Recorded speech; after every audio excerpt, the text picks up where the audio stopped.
The 7 daily habits that quietly cause weight gain is what I'm going to discuss today. But not only am I going to discuss those 7 habits, but I'm also going to chat about how you can fix them. You see, most people think that weight gain comes from the big obvious things like takeaways or overconsumption of alcohol beverages, for example. They also think that weight gain comes from laziness, for the lack of better words, or just not moving around, or from people making excuses, which of course can and will also lead to weight gain or lead to the struggle to lose weight. But it is so often that you have nailed all those things that I have mentioned, but you still struggle to lose weight. And that's where these 7 silent daily habits come in, and that's what I'm going to discuss. On that note, welcome to this episode of the Mandy Mayer podcast. As per usual, this is the podcast where we chat all about your health and fat loss expedition, and also about how you can achieve all the goals that you have set yourself on this expedition. Before we get into this episode, if possible, please could you hit the like button if you're watching on YouTube, or even the share button if you're listening on your podcast streaming device or app or whatever it is. If you could hit like there or leave a review. And the only reason I ask for this is because it really helps that the podcast gets pushed to new listeners. And of course I want that so that those people can also have the access to the information that they might desperately need on their health and fat loss expedition. Now, one of the biggest frustration that I've seen not only with myself on my 40 kilogram fat loss expedition, but with many people, whether it be in my social media DMs or whether it be with my coaching clients, a very big frustration is, but Mandy, I'm doing everything correctly, but I'm still not losing weight. And as per usual, if you are experiencing something like this, it could be for multiple different reasons, and it might not even be from one of the 7 things that I'm going to discuss in this episode. So please keep that in mind. Firstly, let's have a refresher on what a habit is. A habit is something that takes place consistently on a daily basis. If it were just a once-off, it most likely would not affect your fat loss progress. And in saying that, these are the habits that you need to look at and possibly be mindful around. Habit number 1 is finishing other people's food. Now, I know that sounds ridiculous, but just think about it for a moment. Little Bobby comes home from school with half a sandwich left over. You then eat that. Or if the kids don't finish their dinner, or they don't finish their lunch or their breakfast, or whatever the case is, maybe your partner doesn't finish his or her dinner, and because it's quite a small amount left on the plate, instead of just putting it in the fridge, you decide just to eat it because it's easier that way. This habit can be broken down into even a further manner, and that is by licking off the spoons when you're baking something. You might not necessarily be finishing someone else's food, but you eating things that are not necessarily part of the plan. A lick here, a bite here, half a sandwich here, a chicken nugget here, a fish finger here, leftover chips here and there. And all of a sudden those calories start adding up, and they start adding up, and that is where the struggle comes in. I want you to adopt this rule, for the lack of better words. If it is not part of your plan or not part of your meal, it is not part of your food. Now, I know that sounds harsh, and I know that many people might be shaking their heads when I just said that. But you do need to set boundaries for yourself when it comes to things like this. And oftentimes those boundaries need to be harsh. The problem with a habit like this is it is very mindless, like you do it without thinking. You're not even aware of the fact that you are doing it. So step number 1, become very mindful of everything that you are putting in your mouth. Step number 2, have a plan of action for if Bobby does come home with half a sandwich. So instead of panicking and just putting it in your mouth, you now have a plan of action where you know what the next step is going to be, whether it be taking it to the guy on the corner of the street, or to the security guard of the complex, or putting it in the fridge and saving it for later for your partner when he or she comes home. But you being mindful in this situation is going to be the key here. And then, of course, having that plan of action for what you're going to do if there is leftover food. Habit number 2, liquid calories. Far too many times I see people thinking that because it's liquid, it doesn't count. There are so many hidden calories within multiple different liquids that you are consuming on a daily basis or a weekly basis. You think you're having half a cup of milk throughout the day, but if you actually measure all the milk that you are having with your breakfast, teas and coffees, it could be closer to something like 500 mils. It might be a small amount of calories, but those calories add up at the end of the day. Your fruit juices, your fancy coffees, caramel flapper latte, wati chaka, what from your local coffee store, energy drinks, alcohol. I mean, even the sauces that you are consuming, liquid possibly, oftentimes your brain or your mind doesn't see it as food because it's not solid. And because of that fact, you feel that it doesn't count. Something as small as the underestimation of the amount of calories in the milk that you are consuming and the sauces that you are eating on a daily basis could be what is making or breaking your fat loss progress. Again, the key here is to be mindful and to be aware, and then also to track the calories that you are consuming through all these liquids.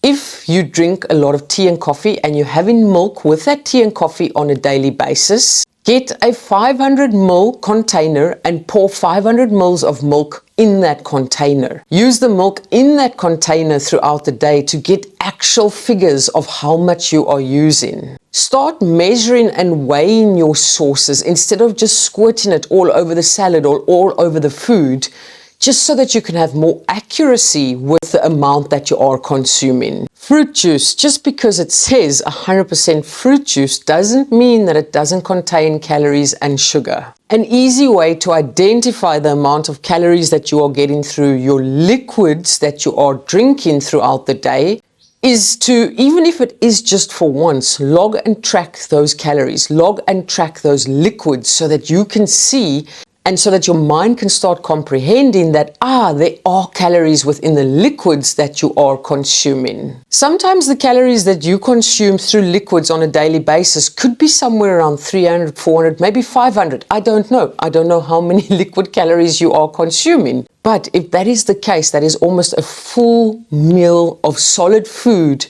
that you could be having for those calories instead of having liquid calories that are not keeping you full. Habit 3, and I know this is a struggle for many people, and that is your weekend calorie blowouts. You are on plan, for the lack of better words, for 5 days, and then all of a sudden Saturday and Sunday you are totally off plan. But in your mind you think, oh well, for 5 days I've been good. The 2 days that I was off plan isn't going to make a major difference. But I can tell you now that even 2 days off plan on a weekend where you totally overconsume calories, that, my dear friends, can make a massive difference. That is something that can actually push your weekly averages for your calorie consumption from a deficit that you have created during the week to now being on a maintenance amount of calories, and that is why there is no weight loss. If every single weekend you are having weekend calorie blowouts, I am going to tell you straight that it is going to affect your average calories and that it is going to be difficult to lose weight. So instead of having 2 days off over the weekend where you absolutely track nothing, you go apeshit crazy and you lose your mind around all the calories, hold yourself accountable to actually track and log your calories for that weekend or the weekends. This is you taking action. This is you taking control, and this is you holding yourself accountable. Set a rule or a guideline for yourself where you say to yourself you're going to have one social meal out, or you're going to have one day where you have 3 or 4 alcoholic beverages. So you are not totally removing all the fun from your weekends, but you are giving yourself proper structure that aligns with your health and fat loss goals. Another thing that is going to help you stick to the plan over the weekends is committing to some sort of activity first thing on the Saturday morning. By ticking that non-negotiable on that Saturday morning, you are setting the tone for the rest of the weekend. Habit number 4 is understanding portion sizes. So many people, myself included, when I first started out, I had no idea of a decent portion size. or a portion size that would align with my health and fat loss goals. I'm telling you now, if I had to walk around with plates of food around the street and ask people how many calories do you think is in this food on this plate, about 90%, maybe 99% of people would underestimate the calories on that plate. But not only that, people also underestimate the amount of calories, maybe you included, in foods that are labeled as healthy.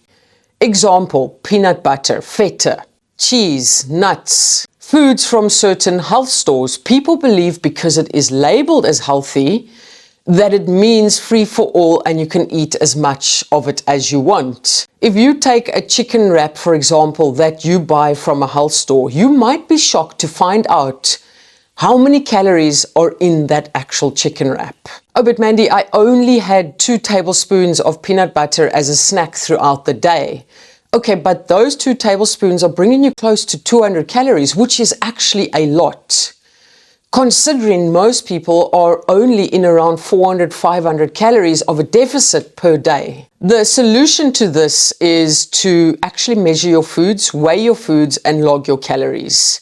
Now, this is not a forever thing. This is not a jail sentence. This is just so that you can learn about the calories in certain foods, in foods that are labeled as healthy, in your portion sizes that you are having, so that you can make tweaks and changes where necessary. When I first get members of my coaching community to log and track calories, the first thing that I hear is, oh my goodness, I didn't know that this contained X amount of calories. Or, wow, this is such an eye-opener. And that's exactly what the goal should be for calorie tracking. It should not be to get your calories perfect every single day, because that can just cause a huge amount of overwhelm. The goal from calorie tracking and measuring foods and weighing foods is so that you can learn and that you can make changes. And like I said, it's not a forever thing. It is a thing for now so that you can learn and make those changes that you need to. Habit number 5 is massive, and I know it affects a lot of people, and that is eating because you are bored. This is one of the biggest drivers of weight gain, not actual hunger. You are watching Netflix, you get bored, you want something to snack on, you walk into the kitchen, you're bored, you open the fridge door. All of this is taking place even though you are not physically hungry. The fix for this, again, a fix that's not going to magically happen overnight, you actively need to work on it, is to create a 20-minute pause. And in that 20-minute pause, or during that 20-minute pause, have certain little things that you can do that can occupy your hands or your mind or whatever, just not your mouth. Okay, maybe your mouth. Drink some water, or go for a walk, or phone a friend, or journal, or clean your Tupperware cupboard and look for your bloody Tupperware lids. As soon as you start doing something and your mind is taken away from food and now you're looking for Tupperware lids, oftentimes you will forget about that food in the snack cupboard. Because why? Because you are actively busy with something else. If after 20 minutes you are still feeling hungry or you are still feeling like you want to have that snack, then by all means have it and add it as part of your plan. Log it, capture it, hold yourself accountable, but don't dwell in having it. Don't beat yourself up about having it. Have it, move on. But I can tell you now that a lot of the times, a lot of the cravings pass when you are not bored or when the boredom disappears. So you actively need to look for ways that are going to help reduce that boredom. You can start off with a strategy such as, if I get bored, then I will do X, Y, or Z. Now you have a plan of action. You have identified several different things that you can turn to if you get bored. Now it is up to you to actually execute those things instead of raiding the snack cupboard. Habit number 6 could be that you are eating too fast. When you eat fast, your brain doesn't have time to register your fullness. So more often than not, if you are a fast eater, you will tend to overeat because you haven't registered yet that you are full, and then you'll eat more than what you actually need to. People who tend to eat faster tend to eat more calories than those that eat slower, and they are doing that without even realizing it. The fix to this could be something like putting your knife and fork down between bites. Another fix could be having a sip of water between bites. Or you could set a guideline for yourself of saying, I'm going to take 10 to 20 minutes to finish this meal. And then at the start, actually just start timing yourself so you can get used to the pace that it's going to take to finish that meal within the time that you have set out for yourself. Another thing would be to eat at a designated spot and not a spot where you are distracted.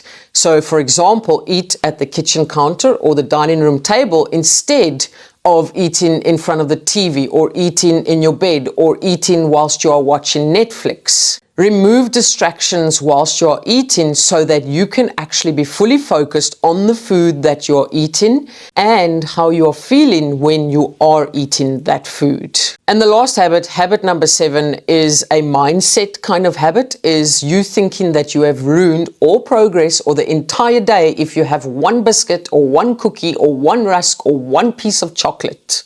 You eat that cookie and you're like, oh, well, I've already ruined the day. No, Sally, you haven't ruined the day because all your other meals have been nutrient-dense meals. And yes, maybe at your 3 p.m. tea time, you slipped in a cookie and you ate it, which maybe wasn't part of the plan. But here's a simple fix. Just log and capture that cookie on your food tracking app and add it to the calories that you've eaten for the day and move on with your next nutrient-dense meal. It is not one specific food or one specific thing that you do on a specific day that is going to make or break your fat loss progress. That cookie at the end of the day is such a small drop in the ocean. You know what is a massive drop in the ocean? You thinking that that cookie ruined your day and then you allowing that one little cookie to affect all your actions for the next day. That is what messes up your consistency. And again, this is the beauty of logging and tracking calories, because in your mind, you've created this massive, chaotic flippin' scene because of one cookie. Whereas if you just log that cookie, you see, oh, okay, cool, it's got 100 calories, maybe 120 calories. And seeing those stats, seeing that data will make you realize that it's really not as bad as what you think it is. And that will also help you move on to focus on your very next meal and the rest of the day. And like I said at the beginning of this episode, you might experience none of these 7 habits. Maybe you experience 1 or 2 of them, or maybe all 7 of them is actually something that is standing in the way of your fat loss progress. One thing that is super important is the fact that you become more mindful, that you become more aware. Whether it be aware and mindful of what foods you are putting in your mouth, whether it be that you're more aware or mindful of your surroundings or your environment, whether it be that you are more aware of your actual hunger, maybe it's you aware of slowing down the pace of what you're eating, or being present and mindful whilst you are eating, that mindfulness and that awareness is something that you always need to be locked into. And the reason I say that is because habits are habitual. They take place without you even thinking. They take place without you even knowing, because it's something that you've done over and over and over and over again. And that is why you need to be switched on with that mindfulness. You need to be present. You need to be aware, so that if you do catch yourself in that moment turn into an old habit, you can actually be mindful of it and you can decide what is the next step to take. On that note, I'm going to love and leave you like I usually do. Keep smiling, keep laughing, and keep being kind to one another. Much love, your friend who has struggled with all 7 of these and more in the past, but managed to work through them just like you can too. Mandy.